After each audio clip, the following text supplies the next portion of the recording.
အဲ့အင်တာဗျူးပါညာကြောင့်လေကျွန်တော်ပထမရေးပြီးရောနှုတ်ပြီးရောအဲ့လို first year တက်တဲ့ချိန်ကကိုကမျောနေတာ modern စီစည်းတွေပါလေရေးကျင်တာမင်းလည်းမမြင်ဘူး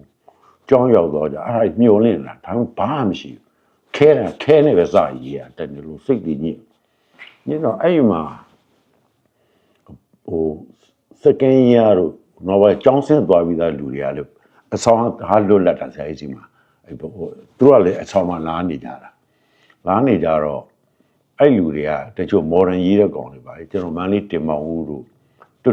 တ်လည်းကျောင်းဆင်းသွားပြီဖေညွန့်ဝီတော့ဒီမှာမရှိရအောင်ပါကျွန်တော်ရဲ့ senior တွေပေါ့ကျွန်တော်မတွေ့လိုက်ဘူးတွတ်တင်ကိုတို့ဘာညာပေါ့နော်ကိုဆေးကိုအောင်ကြည်တို့သူတို့ကကျောင်းပြီးသွားပြီးတော့ပေါ်ရာဆောင်မဲ့နေနေတာဆရာကြီးကပတ်စံလေးယူတော့ဘာမှမလုပ်ဒီတိုင်းပဲလို့လက်ပဲသူအဲ့တော့ဆရာကြီးတို့မိသားစုကျောင်းနေတဲ့အိမ်ကလည်းအဲ့ဒီဘက်မှာအဲ့ပကြီးကျောင်းသားနေတဲ့အဆောင်မျိုးလိုနှစ်ဆောင်ပြိုင်လေး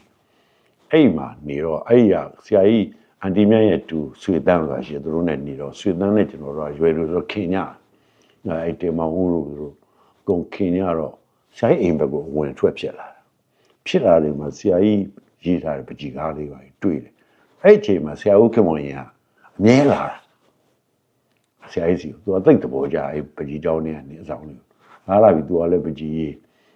ဆရာကြီးသာသမီတွေဆိုတော့သူကတားချစ်တာပေါ့နော်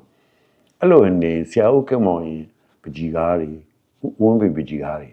တွေ့မှုပါစီစီကားတွေ့မှုပြီးတော့ဟာငါလိုချင်တာဒီမှာပဲ